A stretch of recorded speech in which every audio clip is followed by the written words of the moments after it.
Welcome to Kenton Teaches. Enjoy the video. You begin by opening concepts and creating a new canvas with the correct size and scale. This lets you work at the right resolution from the start. Set your stylus profile and pressure curve so lines behave predictably, and pick a color palette that groups your layers. Once done, import and lock a reference image on its own layer to trace or sample colors. This keeps proportions accurate while you draft directly into the app. You next construct the drawing using shape guides and rulers to establish perspective and proportion. This reduces corrections later. Draw a loose sketch on a rough layer, then create construction and detail layers to progressively refine edges and forms. Make sure to name and lock layers as you go. This prevents accidental edits.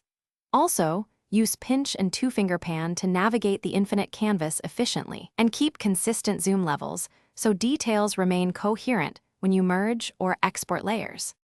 You finish by cleaning strokes with smoothing and the vector eraser, and then selectively merge layers to preserve editability where needed. Export in the proper format, PNG for raster, PDF or SVG for vector, and verify resolution and scale before sharing. If you run into issues, first toggle GPU acceleration or restart the app. If problems persist, restore from an autosave or duplicate the file and test export.